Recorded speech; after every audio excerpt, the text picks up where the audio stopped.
नमस्कार विद्यार्थी मित्रांनो, आपल्या सर्वांचं सहर्ष स्वागत आहे रुद्र अकॅडमी पुणे या एज्युकेशनल चॅनलमध्ये. तर पहा, महाराष्ट्र पोलीस भरती संदर्भात महत्त्वाची अपडेट समोर आलेली आहे आणि त्याचीच माहिती आपण आजच्या व्हिडिओमध्ये पाहणार आहोत. त्यासोबतच तुमचा अभ्यासक्रम काय आहे आणि त्याचं नियोजन कसं असलं पाहिजे त्याची देखील माहिती पाहूया. सर्वात प्रथम जाणून घेऊया नोटीस. इथे पहा, 13 जून 2025 रोजीची ही नोटीस आहे आणि यामध्ये त्यांनी सांगितलेलं आहे की आगामी कालावधीत म्हणजे ही कार्यालयीन नोटीस आहे. कार्यालयाअंतर्गतच आणि कार्यालयांनाच दिलेल्या सूचना आहेत. विद्यार्थ्यांसाठी ही नोटीस नाही, पण यामधून आपल्याला काही महत्त्वपूर्ण बाबी समोर दिसतात किंवा स्पष्ट होतात. ते म्हणजे असं की आगामी कालावधीत मुंबई पोलीस दलात नवीन पोलीस शिपाई यांची भरती होणे अपेक्षित आहे. त्या दृष्टीने हुतात्मा मैदान, हॉकी मैदान व परेड मैदान यांची डागडुजी करून सदरची मैदाने आवश्यकतेनुसार अथवा मागणीनुसार भरती प्रक्रियेकरिता सज्ज राहतील याची खबरदारी घ्यावी. म्हणजे जो काही कार्यालयीन कामकाज आहे किंवा मुख्य कार्यालयाअंतर्गत इतर कार्यालयांना दिलेल्या सूचना आहेत त्यामध्ये त्यांनी सांगितलं आहे की मैदाने तयार करा किंवा मैदानाची डागडुजी करून ठेवा. त्याचं कारण असं की आगामी काळात भरती होणार आहे. म्हणूनच आपल्याला यावरून स्पष्ट होतं की मुंबई पोलीस भरती तर आहेच, पण त्यासोबत इतर जिल्ह्यातील देखील भरती होण्याची शक्यता आहे. म्हणजे हे आहे मुंबई पोलीसच्या संदर्भात. पण इतर ठिकाणी देखील मुंबईमध्ये भरती आली म्हणजे इतर जिल्ह्यांमध्ये देखील भरतीची प्रक्रिया राबवण्यात येईल असं यावरून दिसतं. आता नेमकं भरती कधी होऊ शकतं, नवीन जाहिरात कधीपर्यंत येऊ शकते, तर त्याला 2 ते 3 महिन्याचा कालावधी लागू शकतो. म्हणजे अजून जाहिरातीबाबत कुठलीही अधिकृत अपडेट नाही, पण इथे यांची तयारी सुरू दिसते आगामी काळात जाहिरात घेण्यासाठी. आता जर आपण पाहिलं तर इथून 2 ते 3 महिन्यानंतर जाहिरात येण्याची शक्यता आहे. पण तुम्ही त्यासाठी अगोदरच तयार असणं गरजेचं आहे. जर जाहिरातीची वाट तुम्ही पाहत बसले, कारण की बऱ्याच विद्यार्थ्यांच्या कमेंट्स येत असतात की जाहिरात कधी येणार आहे, नवीन भरती कधी येणार आहे. तर पहा मित्रांनो, सध्याचा जो काळ आहे तो सुद्धा तुमच्यासाठी महत्त्वाचा आहे. आता तुम्ही तुमची तयारी जी आहे किंवा तुमचे जे वीक पॉइंट्स आहेत त्यावर फोकस करून ते तुम्ही स्ट्रॉंग बनवू शकता, तरच तुमची निवड आगामी काळातील भरतीत होऊ शकते. यामध्ये महत्त्वाचं काय आहे तो म्हणजे एक पेपर. कारण की आपण ग्राउंडची तयारी करतो, ज्यावेळेस आपण फॉर्म भरतो तिथून आपले ग्राउंडकडं पूर्णतः लक्ष असतंच. काही विद्यार्थ्यांचं ग्राउंड निघतं, मात्र पेपरमध्ये ते कमजोर असतात, त्यामुळे त्यांचा रिझल्ट येत नाही किंवा पेपरमध्ये कमी मार्क्स पडतात, त्यामुळे त्यांचा रिझल्ट येत नाही. काही जणांचं असं असतं की पेपर ते एकदम चांगला करून ठेवतात, पण ग्राउंडमध्ये काही त्यांचे वीक पॉईंट्स असतात, तर तिथे त्यांना माघार घ्यावी लागते. त्याच कारणाने पहा मित्रांनो, इथे आपण योग्य नियोजन कसं असलं पाहिजे त्याबाबत सुद्धा बोलूया. पण तुमचा अभ्यासक्रम काय, ग्राउंडमध्ये तुम्हाला काय काय आहे याची थोडक्यात माहिती पाहू. तर पहा, इथे जर आपण शारीरिक चाचणीबद्दल बोलायचं झालं, तर शारीरिक चाचणीमध्ये महाराष्ट्र पोलीस सेवा प्रवेश जो काही 2011चा नियम आहे, त्यानुसार 50 गुणांची शारीरिक चाचणी घेण्यात येईल. किती मार्कांचं ग्राउंड आहे तुम्हाला, तर 50 मार्कांचं ग्राउंड होईल. पुरुषाचं जर आपण पाहिलं तर पुरुषासाठी 16 मीटर धावणेला 20 गुण आहेत. त्यानंतर 100 मीटर धावणेला 15 गुण आहेत आणि गोळाफेकसाठी 15 गुण आहेत. असे एकूण 50 गुण तुम्हाला असणार आहे.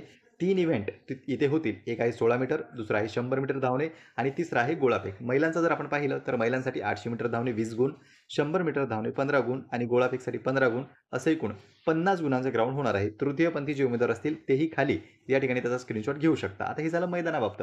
मैदानीची जी चाचणी आहे ती तुमची अशा पद्धतीने होणार आहे आणि त्यासाठी तुम्ही प्रिपेअर असणं गरजेचं आहे. मग तुमचा तो गोळा कमजोर असेल किंवा 100 मीटरची प्रॅक्टिस असेल, तर ती नियमितपणे तुम्ही करणं आवश्यक आहे. भरती नाही म्हणून जर तुम्ही प्रॅक्टिस सोडली, तर ऐन वेळेवर तुमच्या शरीरावर हा ताण देखील पडू शकतो. म्हणूनच इथे भरती येण्यापूर्वीच तुम्ही तयार असणं आवश्यक आहे. तर तुमचा रिझल्ट येण्याचे चान्सेस हे वाढू शकतात. आता जाऊया आपण अभ्यासक्रमाकडे. तर पहा मित्रांनो, लेखी चाचणीबद्दल जर आपण बोललो, तर शारीरिक चाचणीमध्ये किमान 50% गुण मिळवणारे उमेदवार संबंधित प्रवर्गामधील जाहिरात दिलेल्या रिक्त पदांच्या एकास 10 या प्रमाणात 100 गुणांच्या लेखी चाचणीसाठी उपस्थित राहण्याकरिता बोलावण्यास पात्र असतील. वेटेज किती आहे, तर 100 मार्कांचं वेटेज हे तुमच्या लेखी परीक्षेला आहे आणि लेखी परीक्षेमधले जे काही महत्त्वाचे विषय आहेत त्यापूर्वी आपण सूचना पाहूया. उमेदवारांना लेखी परीक्षेमध्ये किमान 40% गुण मिळवणे अनिवार्य आहे. पण 40 वर कट ऑफ लागतो का, असं नाही. 40% कट ऑफ लागत नाही. 40% म्हणजे फक्त 25 मार्क. तर हे क्वालिफाईंग मार्क आहेत. एवढे मिळवले तुम्ही ग्राउंडला बसताल असं नाही. ग्राउंडचाही कट ऑफ हा भरपूर जात असतो. इव्हन बरेच उमेदवार 40+ मार्क्स घेतात. म्हणून पॉसिबिलिटी असते की 40+ ग्राउंडची लिस्ट ही जाण्याची शक्यता आहे. आता पहा, 90 मिनिटाचा वेळ तुम्हाला लेखी परीक्षेसाठी आहे, म्हणजे 1.5 तास इथे मिळणार आहे. यामध्ये मराठी भाषेतच तुमची लेखी चाचणी होईल. विषय जर आपण पाहिले तर विषय असणार आहे अंकगणित, दुसरा आहे सामान्य ज्ञान व चालू घडामोडी, बुद्धिमत्ता चाचणी आणि मराठी व्याकरण. अशा 4 पार्टमध्ये तुमचा पेपर हा असतो. यामध्ये कधी-कधी काय होतं, काही सेक्शन किंवा काही प्रश्न हे वाढवल्या जातात. फिक्स पेपर पॅटर्न कधी-कधी असतो. बऱ्याचदा अंकगणित झालं, बुद्धिमत्ता झालं, हा फिक्स पॅटर्न आहे 25-25चा, पण असाच येईल असं नाही.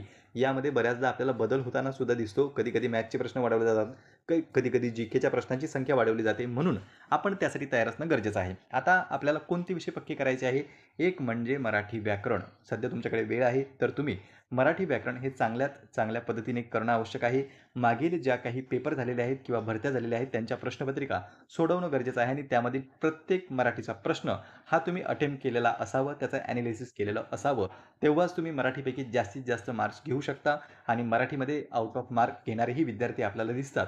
जर तुम्हाला रिझल्टच्या जवळ जायचं असेल, तर मराठी हा विषय तुम्हाला पक्का करावा लागेल. एक झालं मराठी, दुसरं म्हणजे अंकगणित. हे विषय वेळेवर होणारे नाहीत. मराठीला तुम्ही रिव्हिजन देऊ शकता, पण अंकगणित जो आहे, तो सरावाचा पार्ट आहे. तो नियमितपणे त्याचा सराव तुम्हाला करावा लागेल. तुम्ही जर म्हणाल, की 1, 2, 8-10 दिवसात मी करू शकतो, तर नाही मित्रांनो. त्यापैकी तुम्ही फक्त काही टॉपिकला रिव्हिजन देऊ शकाल. पण इथे तुम्हाला जर मार्क मिळवायचे असतील, तर सराव करणं गरजेचं आहे आणि सरावासाठी लागतो वेळ आणि सध्या तुमच्याकडे आहे वेळ. 2 ते 3 महिन्यांचा कालावधी आपल्याकडे आहे. जर 3 महिने आपण गृहीत धरले, तर 3 महिन्यांचा कालावधी जवळपास तुम्हाला आहे पेपरच्या प्रिपरेशनसाठी. म्हणून तुम्ही गणित, मराठी व्याकरण आणि बुद्धिमत्ता हे 3 जे सब्जेक्ट आहेत ते जवळपास कंप्लीट करण्याचा प्रयत्न करा. यामधील जेवढे टॉपिक्स असतील, यासाठी आता टॉपिक कोणते महत्त्वाचे आहेत आणि कोणते महत्त्वाचे नाही, त्यासाठी तुम्हाला प्रश्नपत्रिकांचं ॲनालिसिस करावं लागेल. मागील ज्या काही भरत्या झालेल्या आहेत, त्यामधील प्रश्नपत्रिकांचं जर ॲनालिसिस तुम्ही केलं, तर तुम्हाला हे कळून जाईल, की कोणत्या टॉपिकवर प्रश्न विचारले जातात आणि त्याच टॉपिकची रिव्हिजन किंवा ते टॉपिक पक्के करणं महत्त्वाचे आहे. आणि इतर जे टॉपिक आहे, ते सुद्धा तुम्ही त्यासोबत करू शकता, कारण की सध्या तुमच्याकडे वेळ आहे.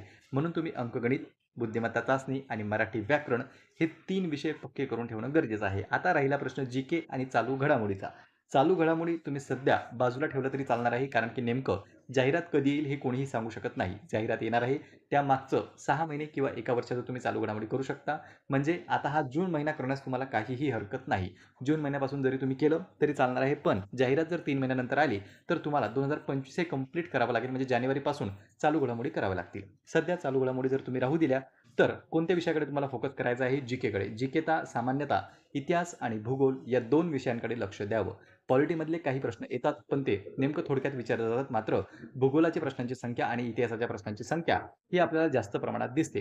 हे तुम्ही कशामधून करू शकता? तर तुमच्याकडे जी-केचं जे काही पुस्तक असेल, मग तो तात्याचा ठोकळा असो, नोबेलचा ठोकळा असो किंवा इतर सह्याद्री अकॅडमीचं पुस्तक असो, जो काही ठोकळा पोलीस भरती संदर्भात आहे, त्यातील तुम्ही याचं वाचन करू शकता आणि जो भूगोल आहे तो तुम्हाला पाठच करावा लागतील. त्यातले काही पाठ जे आहेत महत्त्वाचे, ज्यावर वारंवार प्रश्न येतो, तो तुम्हाला पाठच करावे लागतील. याचा जर आकलन घ्यायचं असेल किंवा अंदाज जर घ्यायचा असेल जी-केचा, तर मागील प्रश्नपत्रिका चाळाव्या लागतील. त्यामधील जे काही जी-केचे प्रश्न आहे, ते तुम्हाला पाठ करावे लागतील आणि त्याच आधारावर इतर प्रश्न देखील वाचावे लागतील. म्हणजे मागच्या प्रश्नपत्रिका जर तुम्ही पाहिल्या, त्यामधील जी-केचे जर प्रश्न पाहिले आणि त्यासोबत जर तुम्ही जी-केचा अभ्यास सुरू ठेवला, तर नक्कीच तुम्हाला एक अंदाज येऊन जाईल, की जी-केमध्ये काय विचारलं जातं. राहिला प्रश्न इथे जास्तीत जास्त मार्क घेण्याचा, तर ते कोणीही सांगू शकत नाही, की नेमकं जी-केमध्ये काय विचारलं जाईल. कधी-कधी पोलीस प्रशासनाशी संबंधित प्रश्नांची संख्या वाढवली जाते, कधी चालू घडामोडीचे प्रश्न वाढवले जातात, कधी इतिहास, भूगोल अशा पद्धतीचे प्रश्न यामध्ये येतात. म्हणून तो जो आहे तो फिक्स टॉपिक नाहीये. पण जर तुम्ही आतापासून वाचन केलं, तर नक्कीच यामध्ये सुद्धा तुम्ही स्कोर करू शकता. पण अंकगणित, बुद्धिमत्ता आणि मराठी व्याकरण हे विषय मात्र तुम्हाला हातात ठेवायचे आहेत. तेच तुमचा रिझल्ट आणण्यास मदत करतील. राहिला प्रश्न ग्राउंडचा, तर ग्राउंडची सुद्धा तुम्ही तयारी करू शकता. पण सध्या पेपरकडे तुमचं लक्ष असणं आवश्यक आहे. कारण की जाहिरात अजून आलेली नाही आणि तुमच्या हातात वेळ आहे. वेळ असल्यामुळे तुम्ही पेपरची परिपूर्ण तयारी करून ठेवा. म्हणजे ज्यावेळी यावेळेस जर तुमचं ग्राउंड निघालं, तर पेपर मात्र हातातून जाणार नाही. ऐन वेळेवर आपण पेपरची तयारी करू शकत नाही. मुंबईला जर तुम्ही फॉर्म भरत असाल, तर 2 ते 3 महिन्याचा कालावधी तुम्हाला मिळतो. पण इतर जिल्ह्यात म्हणजे तुमच्या जिल्ह्यात जर तुम्ही अर्ज भरत असाल, तर साधारणतः 1च महिन्याचा कालावधी, 1 ते दीड महिन्याचा कालावधी आपल्याला परीक्षेसाठी मिळत असतो आणि तेवढ्या कालावधीत एवढे विषय करणं तरी शक्य नाही. 100 मार्कांचं वेटेज पेपरसाठी आहे. त्यामुळे तुम्ही आतापासून अभ्यासाला लागा. जाहिरातीची वाट न बघता सरळ तुमचा अभ्यास तुम्ही सुरू करणं अपेक्षित आहे.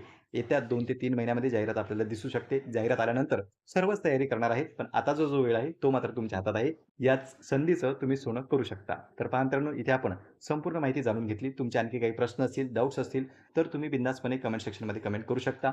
पुन्हा भेटूया आपण अशाच एका माहितीपूर्ण व्हिडिओमध्ये. नमस्कार.